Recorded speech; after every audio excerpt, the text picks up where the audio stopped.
Patay ang dalawang individual sa nangyaring banggaan ng isang 10-wheeler truck at SUV kahapon ng alas 4 ng madaling araw sa pambansang lansangan ng bahagi ng barangay Nungnungan 2, Cauayan City, Isabela. Sa nakalap na impormasyon, ang SUV ay minamaneho ni Arnel Labadia, 41 anyos na residente ng Zone 6, Poblasyon Baggao, Cagayan, habang ang mga lula nito ay sina Nicky Miguel Pardo, 35 anyos, residente ng Barangay District 3, Cauayan City, Kenneth Sigura, 36 anyos na residente ng Enrile, Cagayan, at Manny Alfaro, 33 anyos na residente ng Purok 2, Minante 1, Cauayan City. Ang 10-wheeler truck naman ay minamaneho ni Rodolfo Guado, 58 anyos at pahinante nito na si Reynold Gamad, 40 anyos na kapwa-residente ng Barangay Villa Luna, Cauayan City. Batay sa inisyal na investigasyon ng mga otoridad,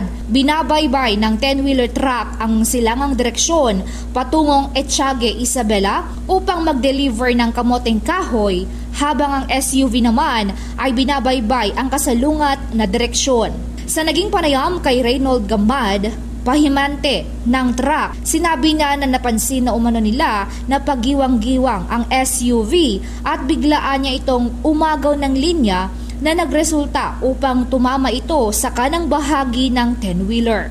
Anya, dahil sa lakas ng banggaan ay umikot pa ang SUV hanggang sa mahulog ito sa palayan. Nagawa naman umanong buksan ng driver ang kanyang pintuan, kaya nang makarating ang rescue team ay nadatnan na ito na nasa labas ng sasakyan habang naipit ang tatlong iba pa lula nito sa loob. Nagawa namang maisugod ng mga responding Rescue 922 ang mga sakay ng SUV sa pagamutan, ngunit idineklarang patay na sina Pardo at Sigura. Ang driver naman at ang isa pang lula ng SUV ay nagtamo rin ng injuries at patuloy na nagpapagaling sa pagamutan, habang wala namang tinamong anumang sugat ang driver at pahinante ng 10-wheeler truck.